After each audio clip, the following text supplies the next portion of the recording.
Hey guys, what's up? Mike here. Sorry for my appearance. My allergies are actually kicking in, and I'm dying, I guess. Yeah, yeah, not feeling really well. My feeling pretty bad because of my allergies. I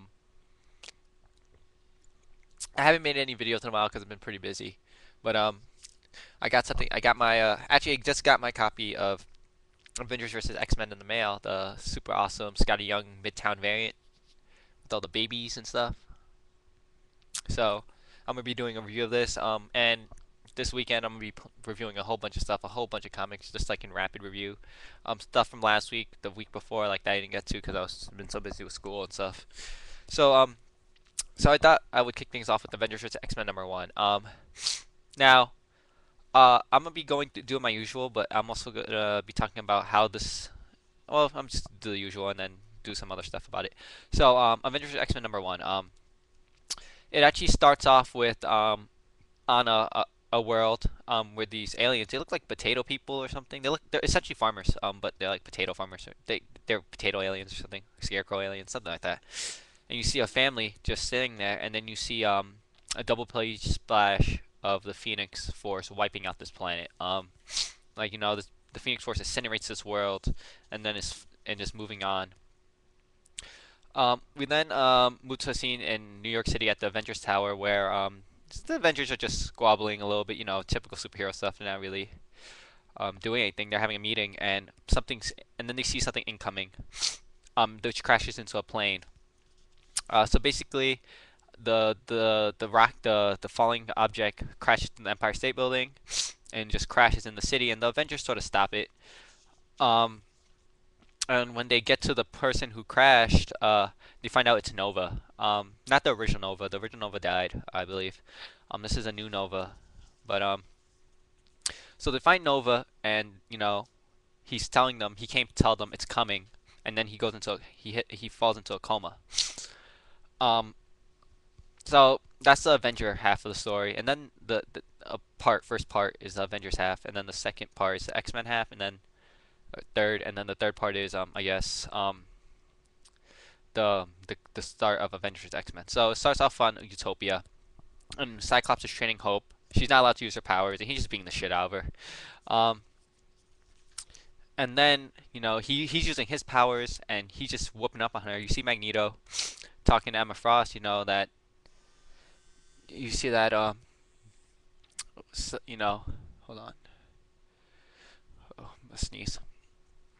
He's training her seriously, and she powers up, and you see the Phoenix Force, which I assume she has like a sliver in it of her in it, of it in her. I'm about to sneeze. So this allergy stuff is killing me. So everyone's surprised, and she's wondering what the hell happened. And then we move to back to the Avengers. They're at the White House talking to the president, and they're talking about the Phoenix Force, how it's coming to Earth, how it first used Jean Grey as a host, and then its basic purpose is rebirth, but it also brings destruction, and there's a chance that you know it's heading they're gonna try to prevent it from they're gonna send some Avengers into space to fight it off, but they don't know where it's heading. They're gonna try to stop it. Then Tony he finds out where it's heading. He finds his sensors pick up Hope activating the Phoenix Force or just a part of it.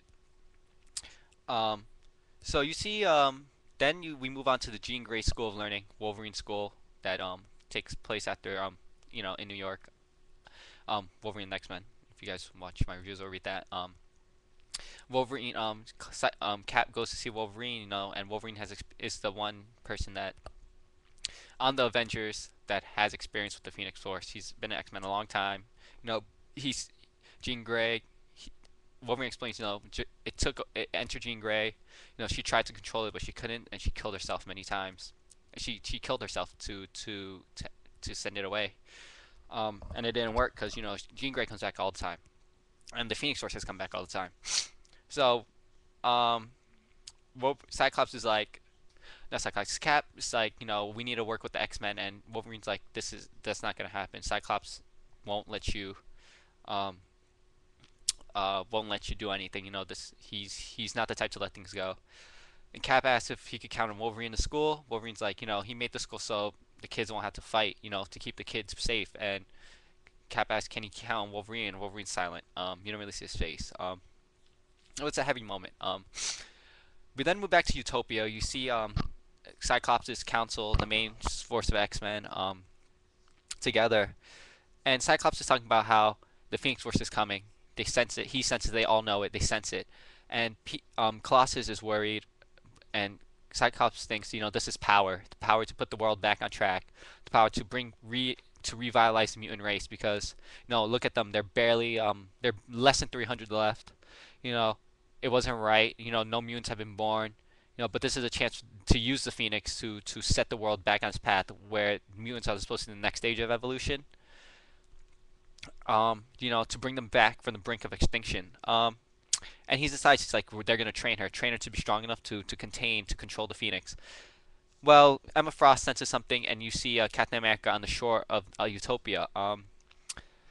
They explain that he's here for hope, and that they should let Cyclops handle it.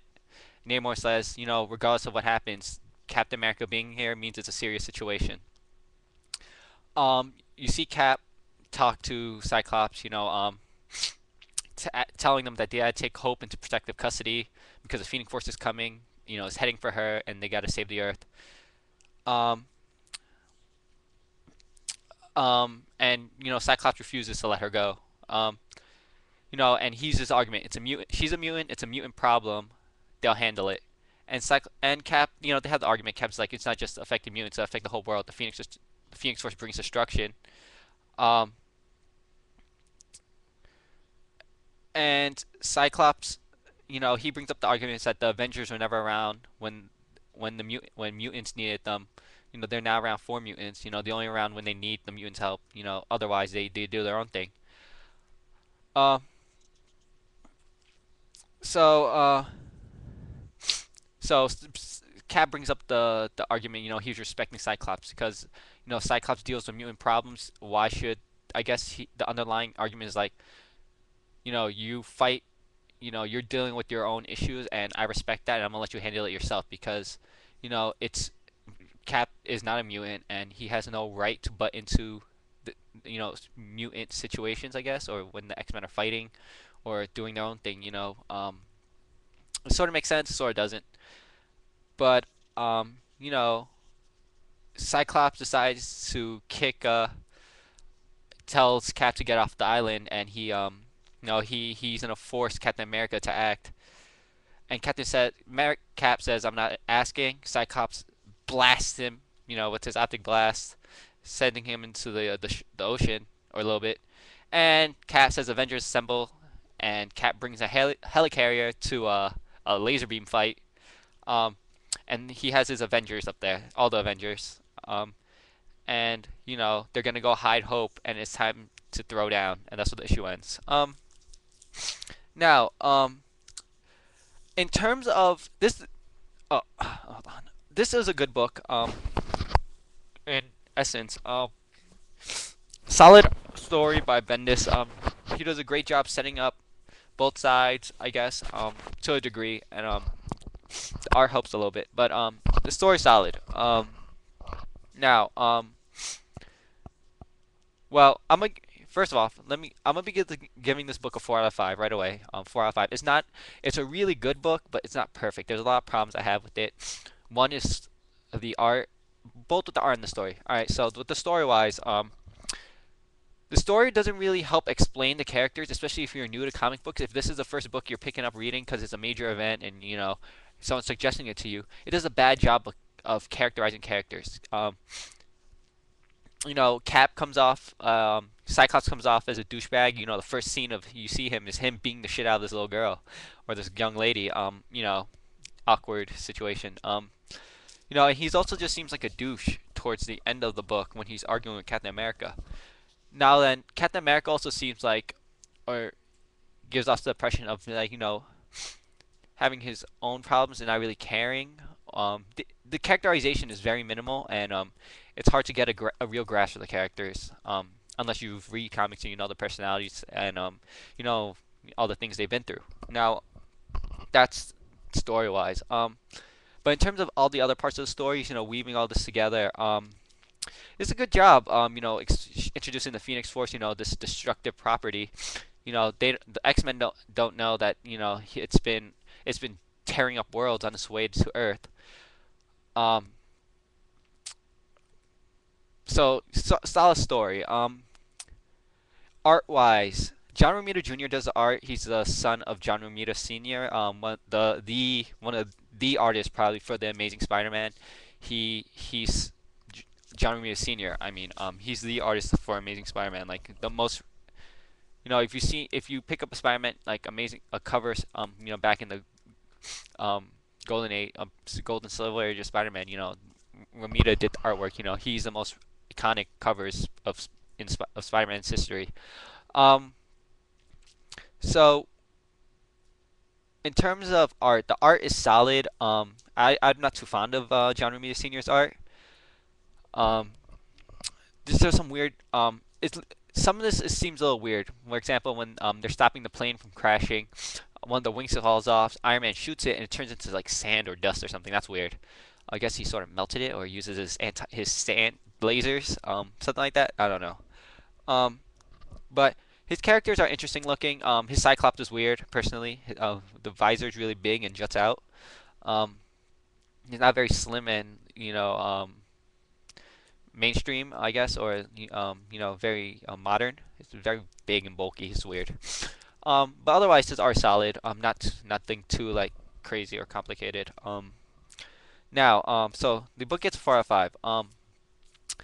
My problem is in the story they mentioned that Jean Grey was the host and she had to kill herself to try to stop it and contain it. And they're all expecting Hope to be the Messiah, the mutant Messiah, to be the host, but I think they forget that like 5 other people on Earth right now have hosted the Phoenix Force. All mutants. Nate Gray, X-Man, who is currently in the normal Marvel universe. Quentin Quire, he's been Kid Omega, who is currently at the Wolverine the Jean Grey School of Learning. He's hosted the Phoenix Force. The Sephard Cuckoos. 5 of them hosted it, but there's only 3 of them now. But I think 3 of them can deal with it. Who else is there? Rachel Gray. I think Cable's hosted the Phoenix Force, maybe. But basically, a shit ton of people have hosted the Phoenix Force. So I don't really understand why I would head for Hope Summers unless something was special about her. Like she has a connection to Jean Grey, because it seems to like psychics, the Phoenix Force. But regardless, something I had trouble like grasping. They don't really go into it. I hope they do, but at this point, X-Men. This first issue is a great start to Avengers vs. X-Men if you know a little bit of the backstory. If you don't, it's gonna be tough for you to follow along in terms of just knowing the characters, connecting with characters, or just picking a side in general. Because if you read it, you're probably gonna side with Captain America, the Avengers, because Cyclops seems like a douchebag, and me personally, I don't really like the X-Men, or I don't like Cyclops. He annoys the shit out of me. But I like I'm not really on anyone's side, I guess. But if I had to pick, I'd probably pick the Avengers just because I like the Avengers more than I like the X-Men. Something very superficial. So that's about it to my video. I have a whole bunch of other crap coming up, but thanks for watching, guys. I hope you guys have a great week. Avengers vs. X-Men number whatchamacallit came out. Oh, 2 comes out next week. I'm reviewing that. I'm gonna be buying the normal covers from now on.